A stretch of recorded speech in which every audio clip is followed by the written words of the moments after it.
सर्वमङ्गलमाङ्गल्ये शिवे सर्वार्थसाधिके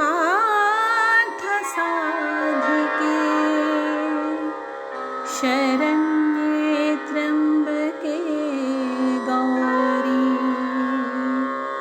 नारायणी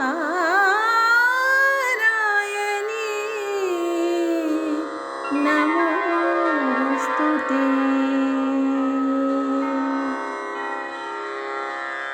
और अधिक जानकारी के लिए फेसबुक पेज को लाइक करना ना भूलें। जय मां इंद्राक्षी। इंद्राक्षी धाम में दर्शकों आप सभी का हम हार्दिक स्वागत करते हैं। आइए द्वितीय नवरात्र में हम भगवती को आज के दिन क्या भोग लगाएं, आज कौन सा पाठ किया जाएगा, सरल विधि के हिसाब से जो हमने 7 दिन के पाठ की क्रम व्यवस्था आपको बताई थी, और दिन के हिसाब से भगवती को कौन सा भोग लगेगा, ये सारी जितनी भी बातें हैं इस कार्यक्रम में हम आपको बताने वाले हैं। भक्त वत्सला करुणामयी माँ भगवती जगजननी समस्त भक्तों का कल्याण करें।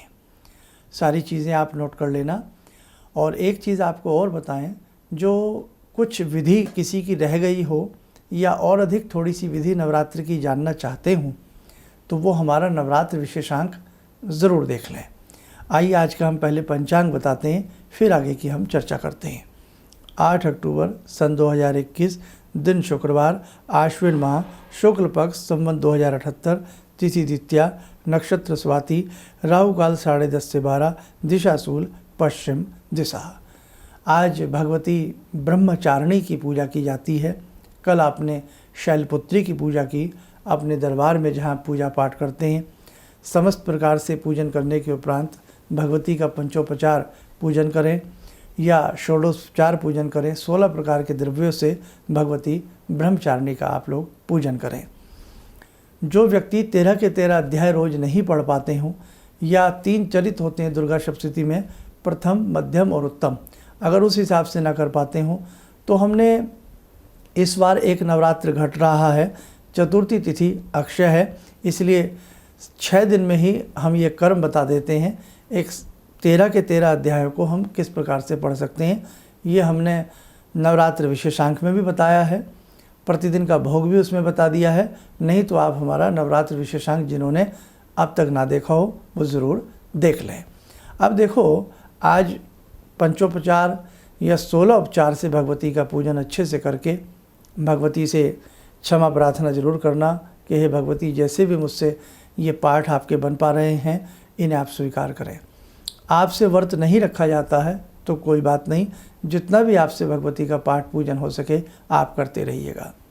अब आइए मैं आपको बता देता हूँ आज के दिन हम भगवती को दिन के हिसाब से क्या भोग लगाते हैं और तिथि के हिसाब से क्या भोग लगाते हैं, और कल की तिथि के हिसाब से भी मैं आपको बता दूंगा, क्योंकि कल तृतीया तिथि है और चतुर्थी तिथि का अक्षय है, इसलिए कल डबल आपको करना पड़ेगा, पाठ भी डबल करना पड़ेगा, तृतीया का भी और चतुर्थी का भी।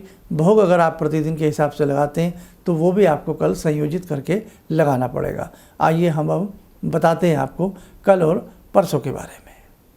सबसे पहले जानें आज हम कौन सा पाठ करेंगे, जो हमने आपको सरल विधि का तरीका बताया था उस हिसाब से।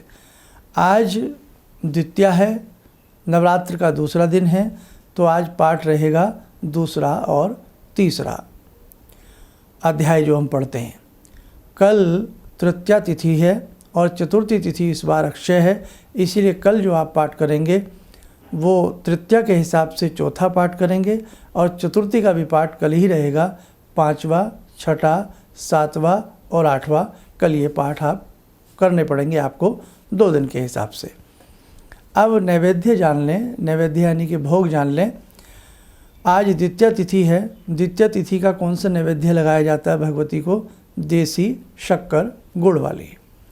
और कल तृतीया और चतुर्थी का भोग लगेगा, तो दूध और मालपुआ। मालपुआ ना मिल सके तो कोई बात नहीं, नहीं तो दूध का भोग लगा दें। और एक काम कर दें, चाहे दूध और शक्कर का भोग लगा दें, तो इससे आपका द्वितीया और तृतीया और चतुर्थी तिथि दोनों कवर हो जाएंगी। यानी कि द्वितीया में आज शक्कर का भोग लगा दें, शक्कर दूध भी दे सकते हैं, और कल भी तृतीया और चतुर्थी के हिसाब से दूध और शक्कर का भोग कल भी आप लगा सकते हैं।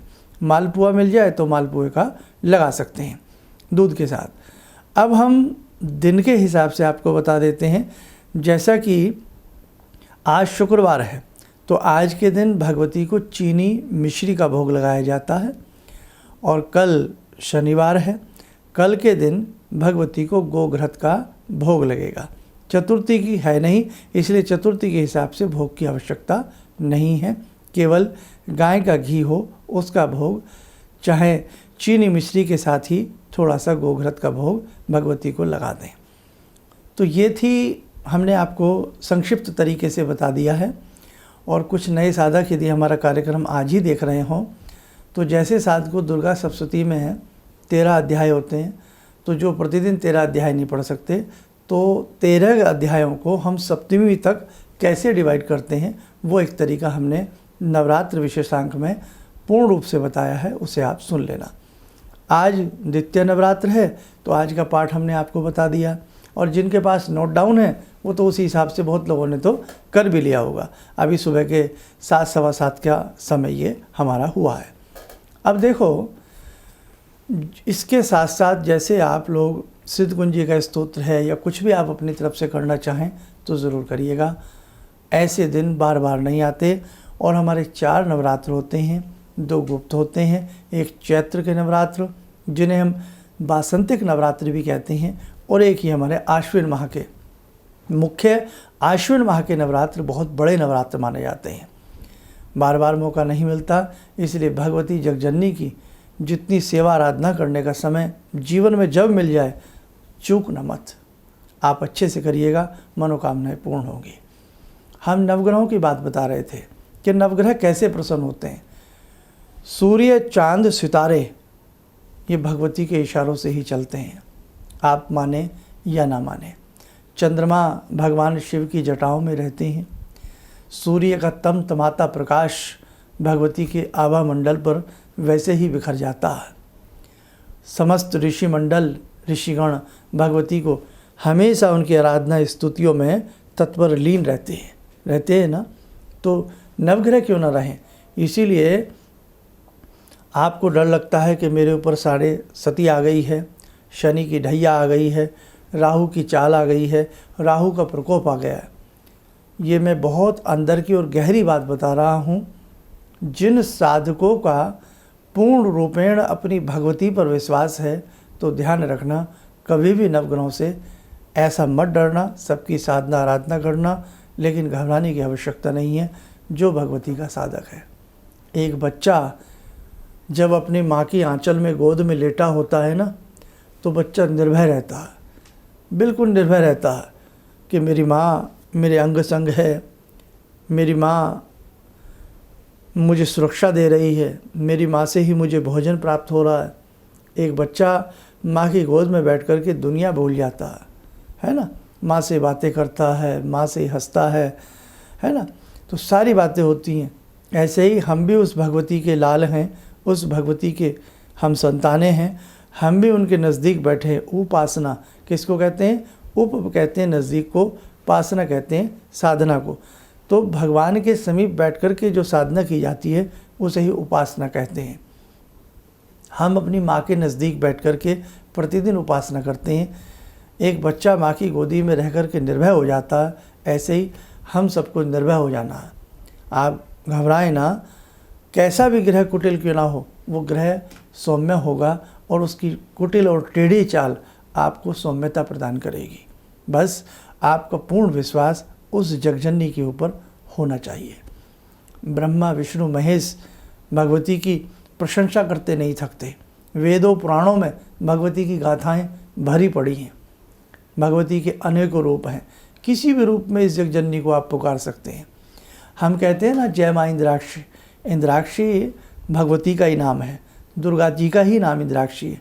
जैसे हम भगवान के लिए भगवान बोल देते हैं, राम के लिए भगवान राम, भगवान विष्णु, ऐसे ही भगवती के लिए दुर्गा, शताक्षी, भ्रामरी, शाकंभरी के लिए हम भगवती बोल देते हैं। तो भगवती के अनेकों रूप हैं, किसी भी रूप में साधक इन्हें भज सकता है और हर रूप में भगवती प्रस्तुत हो जाती हैं। आपने देखा कि जब भगवती ने असुरों का संहार किया तो नाना रूपों में, कोई कौमारी बनी हुई, कोई सरस्वती के रूप में, कोई ब्रह्मचारिणी के रूप में, ऐसे ही भगवती के 9 सब रूप तो हम वैसे ही नवरात्रों में पूजते हैं, है ना, शैलपुत्री से लेकर के महासिद्धिदात्री तक। तो आप जो है बस इन दिनों में बहुत ख़ास ध्यान रखें, आपसे अधिक भी पूजा पाठ ना हो तो चलते फिरते ही भगवती के ये जो 9 नाम होते हैं ना, इनको भी जप सकते हैं। निवारण मंत्र ऐं ह्रीं क्लीं चामुंडाई विच्चे, वो भी आप दिन भर जप सकते हैं अनवरत तरीके के साथ। ऐं ह्रीं क्लीं तीनों जप सकते हैं, बहुत शुद्ध तरीके से आपकी कामनाएं पूर्ण होंगी। आइए, समय हो चला है, आइए जुड़ते हैं आज की ध्यान साधना में भगवती ब्रह्मचारिणी से। ॐ सिन्दूरारुणविग्रहां त्रिनयनां माणिक्यमूलस्फुरात् स्तारानायकशेखरं स्मितमुखी भापेन वाक्छोरुवां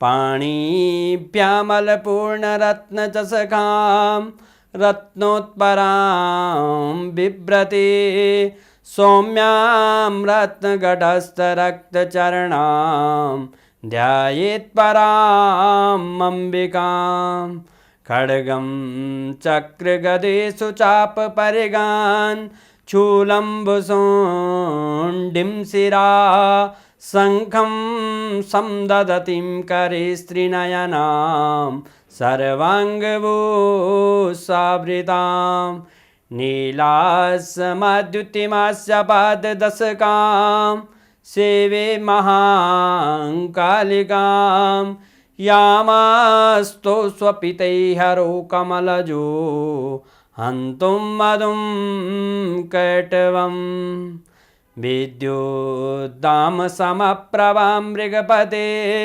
स्कन्दस्थितां भीषणां कन्या विहकरवालखेटविलसा धस्ताविरासेवितां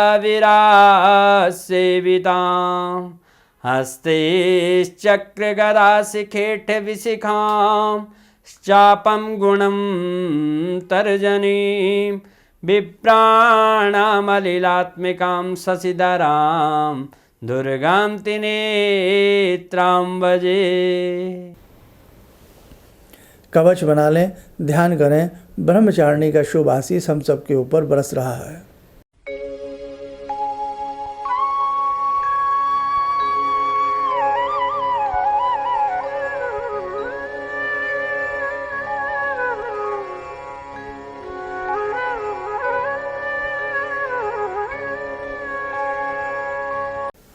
ओम बोलते हुए नेत्र खोलें, सामान्य हो जाए।